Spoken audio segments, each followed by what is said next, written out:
Here, youngsters like cockroaches, they don't get any employment, they don't have any place in profession. Some of them become media, some of them become social media, some of them become RTI activists, some of them become another activist, and they start attacking MB.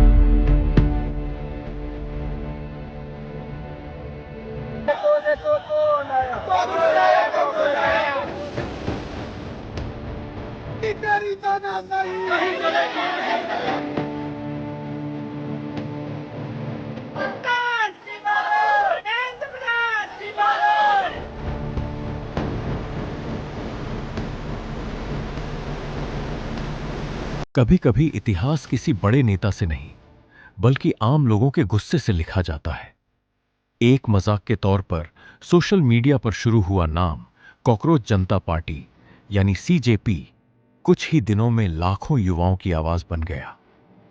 यह सिर्फ एक संगठन नहीं था बल्कि उन छात्रों का गुस्सा था जो बार बार पेपर लीक, भर्ती घोटालों और अपने भविष्य के साथ हो रहे खिलवाड़ से परेशान थे। लेकिन आखिर सीजेपी बनी कैसे?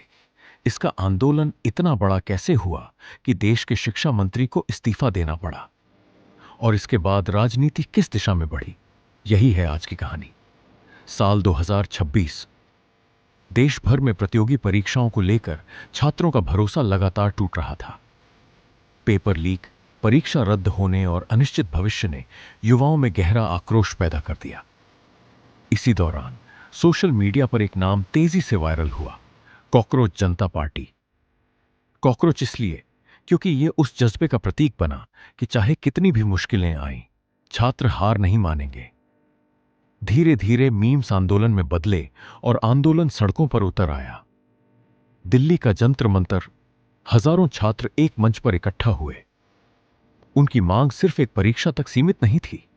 वे पूरे परीक्षा तंत्र में पारदर्शिता, जवाबदेही और जिम्मेदारी चाहते थे।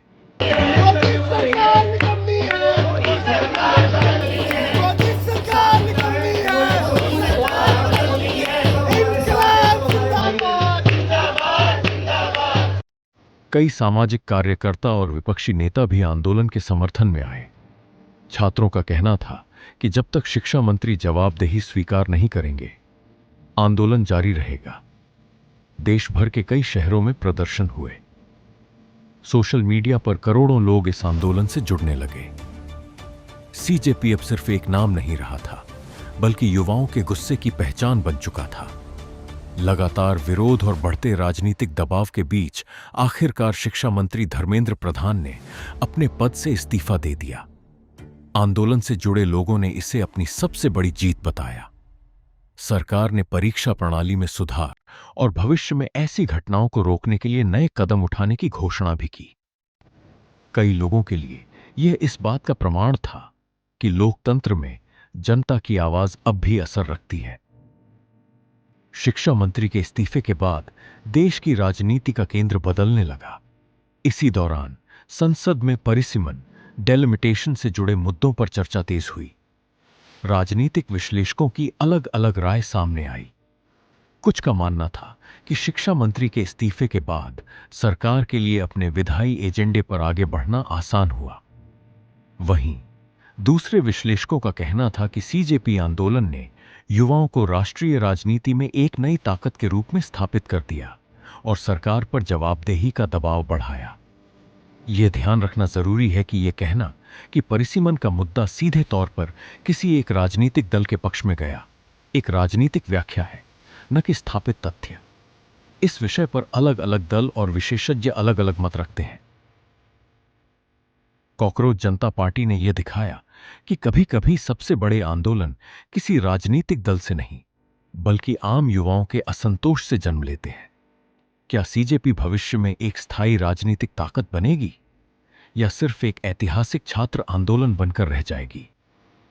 इस सवाल का जवाब आने वाला समय देगा। लेकिन कहानी यहीं खत्म नहीं हुई।